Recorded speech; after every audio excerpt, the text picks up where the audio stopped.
So let's do a little coming in, coming home, gathering around in our mind.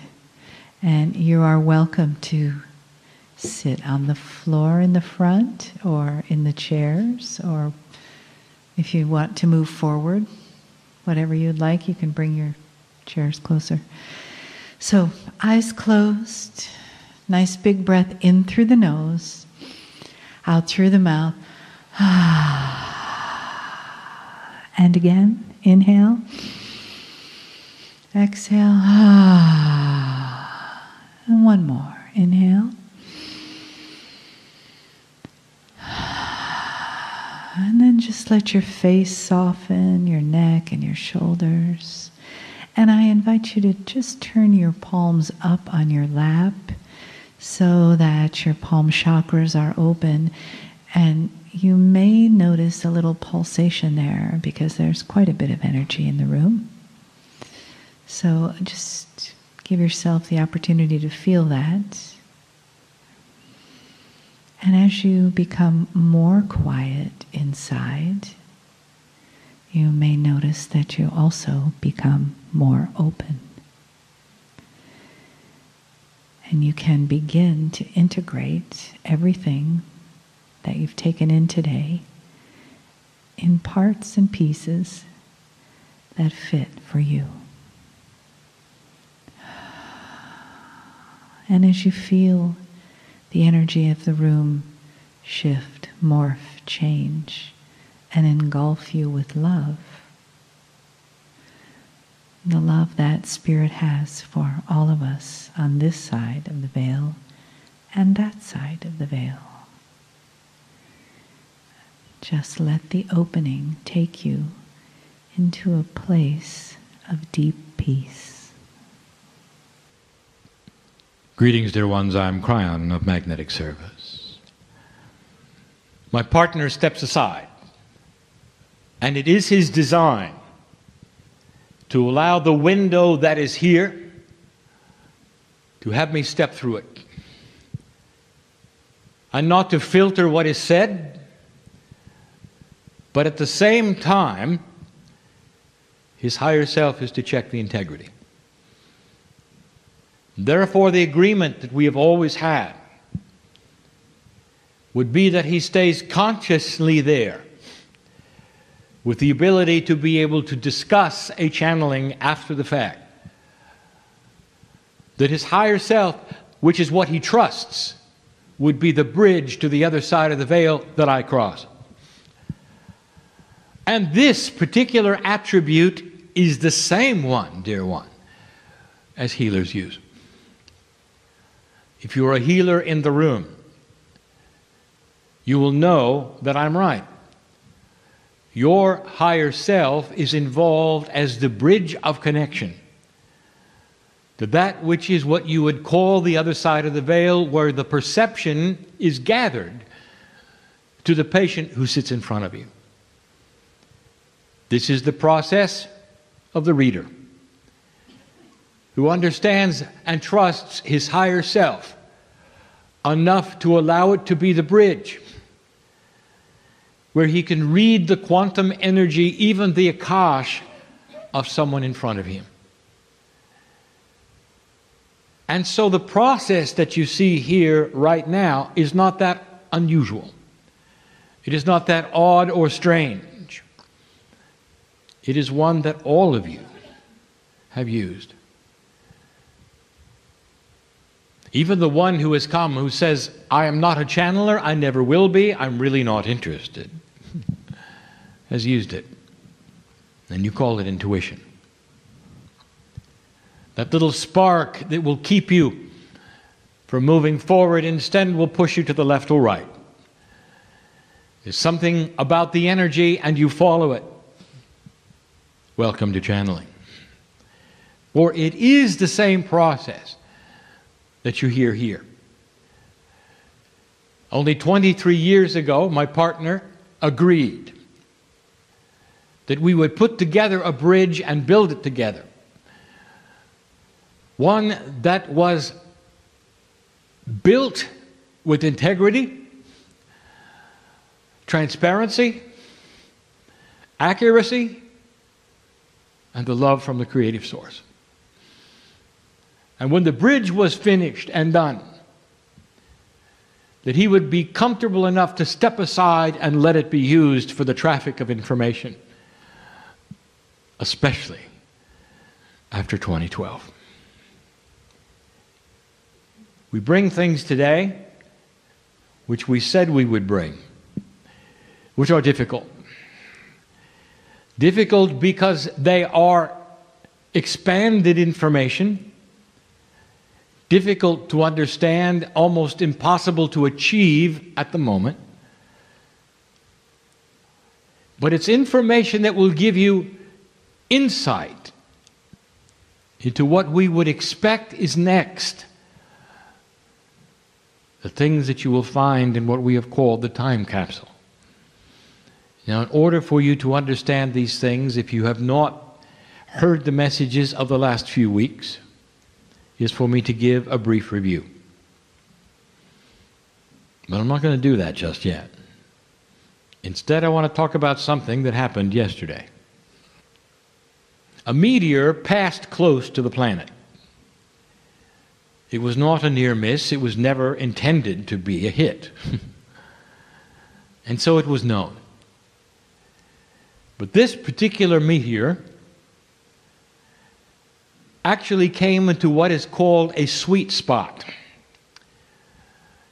There was no collisions with any satellites, any manned objects, and you have thousands of them in space. Instead, it passed right into a place where there was nothing at all and passed out again. And there would be those who would say, "What a coinky-dinky." And then there would be those on the other side of the veil who said, "You just had a visitor." The visitor was energy. Can you deny for a moment that that which happens close to the earth affects the consciousness of earth? When I tell you and have to expect a year of full moon, what does that mean to you? Where you know the moon is significant in certain cycles for affecting the consciousness of the planet in those cycles. So here comes a smaller body that nearly hits you but doesn't, because it wasn't supposed to. And you have to know that it comes and goes with a purpose and leaves an energy. We will call it a visitor. And if I were to identify the energy, it wouldn't mean anything to you. But I will tell you, you're going to see more of these kinds of things because it's time. That the energies delivered to the planet right now, all of them being delivered, as this was obviously delivered, is about opening the bigger bridge of the time capsule. And so all I have to say is that when you see these kinds of things occur, look at them differently than just something that took place physically in 3D. Understand that there is a delivery system and it comes in many ways. You already know of the ones that come through known astrology. Even the small body of Kryon makes a difference in the chart. Imagine what this meant to the planet. Imagine the energy that may have been placed upon the crystalline grid from your solar system because it was time. So all we wish to say is congratulate yourselves for being where you are now. Because there was a prophecy at one time that said that when the visitor passed through less than 17,000 miles from the earth, the prophecy said there would be no humans to feel anything. Quite a prophecy. What's the one you grew up with? I want you to think on that. Because you are here. Not only are you here, you're planting the seeds of an enlightened graduate ascended planet. Seeds that will grow for you to see the next time you're here, for your children to enjoy. Seeds that will develop a consciousness which is confusing to many, but will also bring new science, new systems, new discovery, and better life. These things are going to happen slowly, we said that, dear ones, and they're going to pull upon the time capsule. The last 4 weeks we have given you many messages about the time capsule. You can call it whatever you wish to. It is an awakening of new inventions, new ideas, new processes, new ways of thinking, a new paradigm. It is a slow examination, you might say, of what was always there. We have given you in the past some of the things to expect from the very crystalline grid of the planet, which knows all things. Brought to you by the Pleiadians, by the way, who set the grid originally and made a quantum energy on the planet that records and plays back human action. We've told you that the grid is changing its linear ways. It's becoming more responsive to compassion events created by joy instead of sorrow. We've told you that even the battlefields of Earth will start to lose the energies they've had of death and sorrow, and that instead other places on the planet will start to grow in energy that will give back to you what you've always wanted. You'll step into the very fields that used to be battlefields and feel the love of Gaia. You'll know that the dirt is alive. You'll start looking at things differently in the system that is before you and understand that humans are the reason for the season. It's all about a reawakening of things that always were. And little by little, you're being awakened to these. If you take a look at what the last 100 years has given you, it has given you just about everything. From 100 years before that, to 30,000 years, it was pretty static. All the inventions that you have, coming right out of the grid in the time capsule, delivered on time to the entire planet at the same time. We talked about a famous inventor the last time. We talked about the way things are given to you as an example to what to expect. We told you that this year is a year of rest. That is not to say that you cannot begin things. It is just to say that it would be better off if you would rest between them. That the energies that you used to fight are now starting to abate. We gave you the example of the muscle builder who holds up the weight for a very long time and then puts it down. And he has to give his muscles time to relax again before he holds another weight. And when he picks up the new weight, it's not going to weigh as much, even though the indicator says the same thing as it did before. Because the energy in the weight itself has started to go away. And so the role of the old soul and the light worker begins to shape itself as the role of one who will bring an ascended energy eventually to the planet and begin to plant seeds you didn't expect. The time capsule is beginning to release things within your own DNA, and last time we spoke, we had you opening doors in the hallway of potentials in your DNA. I would like to tell you of the potentials of 4 more doors that I don't want you to open because it's not time. But I want to tell you what to expect. I'd like to give you the definition of ascension. But when the doors are open, the ones we speak about now,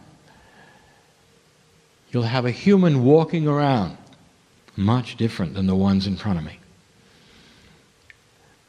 Everything I'm about to tell you is doable. Everything I'm about to share with you is what has happened on the other planets when they got to this stage. There is a sameness that the creation of evolution is able to supply you with, that lets us know what the energies and the potentials will be as your next step. I give you the history of the Pleiadians. Well, they went through what you went through. And although the planet was different, and although their history was different, I'd like to tell you that their DNA wasn't that much different. And what we've told you before is that when you find life on other places than your own Earth, you're going to find the structure of DNA. And you will know, because of what you look at, that there is a system of evolution that is the same for the galaxy. That what you have considered to be chance on the planet isn't. It responds to a greater whole. The creative energy coming to you throughout the galaxy has a patterning. It tends to create the same things for the same reasons. There's a lot of people going to be very disappointed in this, because they want to visit another planet and find life with 3 heads, 4 arms, and 14 toes. Instead, you're going to find symmetry. Instead, you're going to find a double helix. Instead, you're going to find some of the same things you find right here, for the same reasons. And so it takes the mystique out of the question, what is on other planets? Other planets with intelligent beings, mostly humanoid. There are ones, some, who are not. They also have no divinity in their DNA, and the process of their development has no seeding of purpose. And they're different. And they're harmless. And so I show you the next step, very carefully, what to expect. And I give you the description of enlightened consciousness. 4 doors. And the first one you'll think is easy, but it isn't.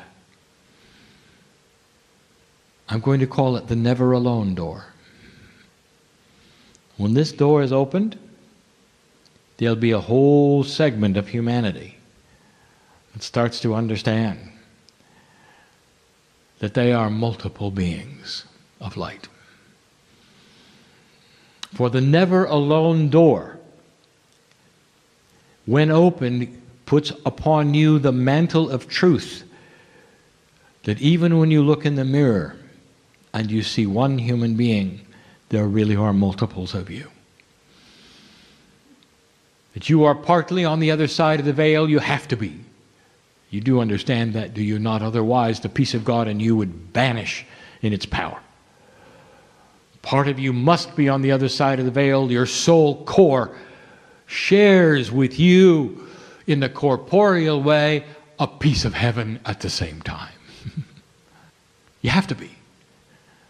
The entire soul cannot live in a corporeal human being that's only using 30% of its DNA. You'll start to understand the you on the other side of the veil, never alone. You'll start to look at the you in the mirror and understand the family around you is here. The mystery of death will not be a mystery. For you will feel those who you've loved and they have passed. And for the seniors in here, the parents, no matter what their attitude toward you, at the time of their passing, they know who you are now. and you'll see them. You'll have the conundrum of the Akash, the conundrum of linearity. How can your parents be seen and felt when they are actually back on earth as other souls? Figure that out. It's not that hard. It isn't that hard when you only realize there's only one soul involved in many places. They're on the other side of the veil too. And they may have reincarnated here, but they're there and you'll see them. The never alone door. And you will walk the earth different because of it. With a firm and seated knowledge that your reality is different than it used to be. And that no matter what happens to you, you'll know you're not alone. The most difficult thing for a human being is to get out of linearity. To understand that they exist in several places at the same time. That is completely and totally normal in a multidimensional state. And that the state that you've grown up in, which is 3 or 4D, depending upon how you see it, is limited. But it represents all that was and all that you've been taught. The next door is harder to explain. And when you open it, it's something we'll call completion of purpose. What completion of purpose means is that no matter what is happening in your life, it is well with your soul. That if you're racing toward the wall that you know is going to kill you, it is well with your soul. That you see life itself as an extension of your Akash, and you're fine with it. That you have a full understanding of the complexity of having lived before and living again. A completeness of purpose that has absolutely no connection with how long you live. There are those who walk around the earth right now who have ascension status. You might even call them monks. And their faces shine like the sun. There's always a number of them. And they don't fit in with society, so you don't find them here. But they're around. Some of them have sequestered themselves with others. Some of them wear robes. In belief systems that you will say you are not in, but you are. And when you sit next to them, you will see the master energy in them. There's always a number of them. The planet, they have to be. It is all part of the accounting system of energy. And if you ask them about their lives and what they are feeling, they will look at you with this blank stare and they'll say, "Which lifetime do you mean?" And they will be accurate because they are looking at their lives as multiple. And they are not measuring the years of their life on the planet or their heartbeats. They are seeing themselves as a soul that is forever.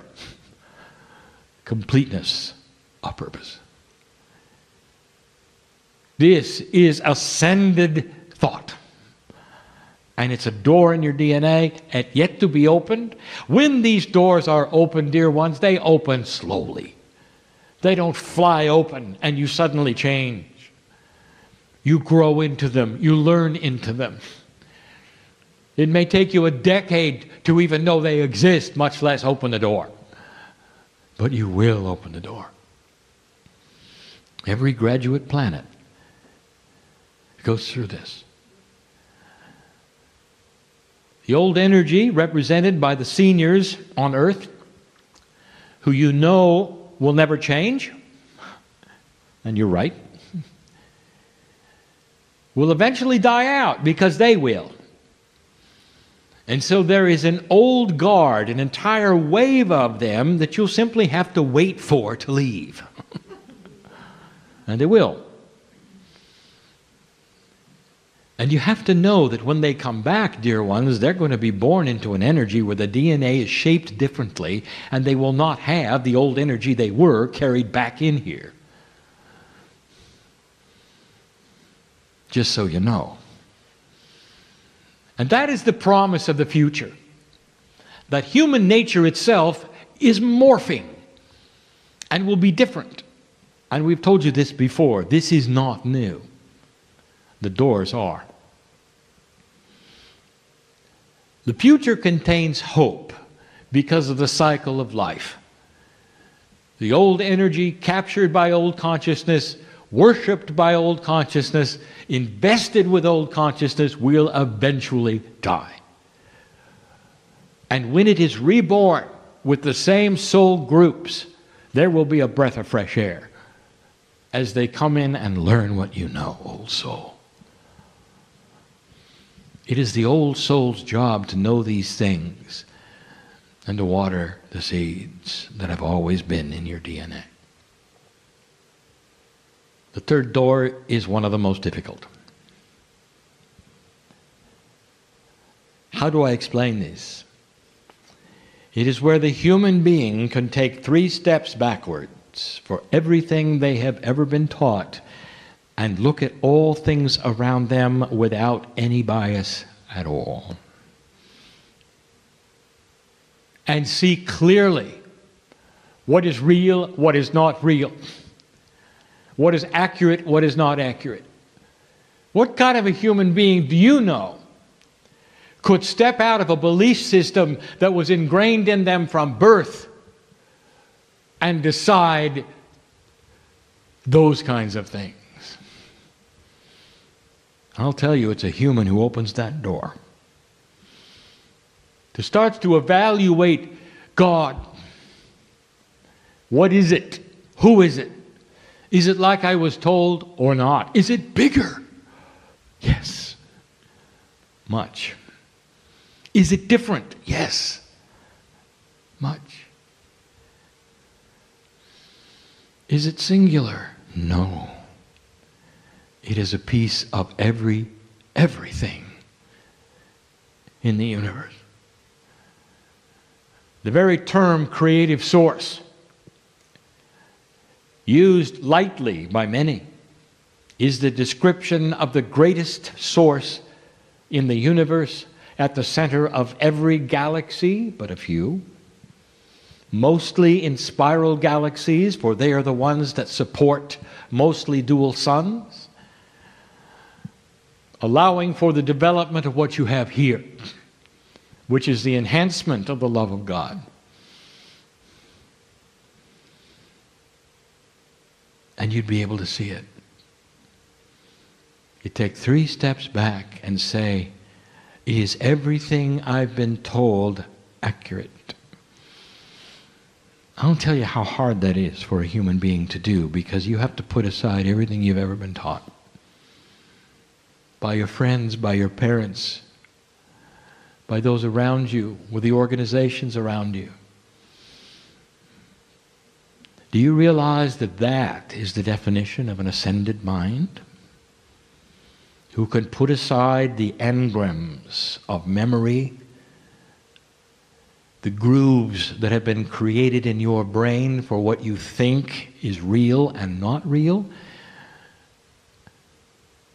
to create a 0 point, a null zone, where your logic can come forward and look at everything as it is and not what you were taught it is? That is really a special door. And the reason it is so special is because it does not require a human being to die and come back before they see what's really there. The ability to change, almost be reborn, if you want, into a higher consciousness while remaining on the planet. You know why we give you this and why we tell you that door exists? Because you're about to have life extension. And we won't want you to live another 100 years with what you believe you were taught from. You must have the ability to do what human beings are not known for. An unbiased view of all that is, so that you can really take a look at the hand that's always been stretched out of your higher self that's come through the door, and you can start to list the attributes that you were never told were there. Number one, it's you. Number two, it's beautiful beyond belief. Number three, it has nothing to do with victimization. Number four, its hand is out because it wants you. Number five, it represents all that is. Knowledge, wisdom. It wants to take your hand.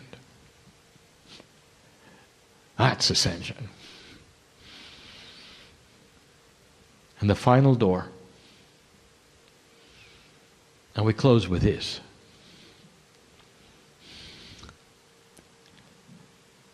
We've covered before, but not in this way. And I'll call it ancient remembrance. Old souls, you're your own ancestors, and in the beginning, you knew more than you know now. In the beginning, you even had DNA,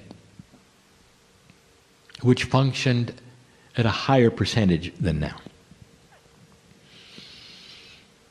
The earth has gone through phases of time fractals where you destroyed yourselves. And you didn't do it through atomic bombs, and you didn't do it through all the other things that your science fiction would say. You did it in cooperation with Gaia. And you went to a low consciousness where nothing was happening, and Gaia allowed the pandemic to wipe you out. Did you know that? It's almost like you targeted your own demise for the way you were thinking. And when you came back, and it didn't work again, the same thing happened. Plagues. I don't know if you know how cooperative Gaia is in this process. This is the 5th time around. You knew more back then than you know now. Only this time Gaia is looking at things differently, because now you have signaled to the center of the galaxy, to the center of the earth, to the crystalline grid, to the very essence of Gaia itself, you are staying. And your intention is to build a planet like it's never been before. There are those who will hear my words and will argue with this. And they will say that human nature is human nature, and just wait, they say, we're going to do it all again. Just wait, they'll say, you're going to war again, you're going to start over again, there's no hope. And when you see that, I want you to know what it is. It comes from a consciousness you're just waiting to die. Because that is the old way. And you're not going to change their minds. Because it's fear-based and it will etch itself. They're not old souls either. They're new. And all they know is what they've seen in the last couple of 100 years. They've not gone through what you've gone through. They don't have the wisdom of the ages like you do. Ancient remembrance. When you open that door, dear ones, you're going to begin to see the Akash. An understanding that you have the wisdom of all things, and slowly it will be given to you. You will claim your own history. You will see that which is in you clearer. You will relax and have no ego. For when you know all things, there's no reason to validate any of them. You just know them. You're quiet with it. Do you know that's the attribute of wisdom? Quietness. Why do you have to shout from the rooftops who you are? when at the core of your soul you already know. And these are the things we wanted to tell you to look forward to this day. This is the reality we see, the doors to be opened yet. And it's going to be a while. But we wanted to show you what is there.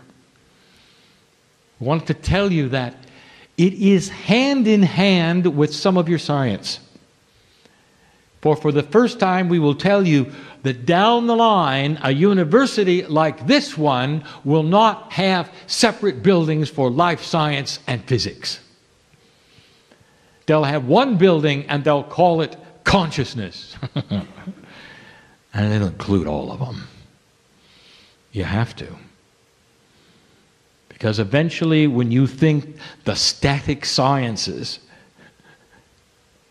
are discovered to have consciousness, you're going to have to reevaluate everything.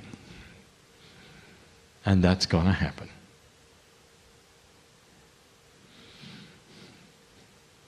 There are mammals right now on this planet who are laughing. Because they know you're going to discover what they've got. And so we will laugh with them as they swim in the oceans. Many of them with smiles on their face. And they say, wait till you find out what's inside us. And that's enough for now.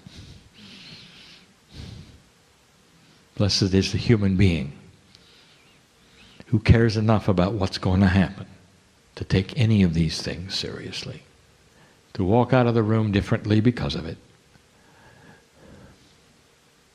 and know that this was the truth. And you can feel it because you expected it. And so it is.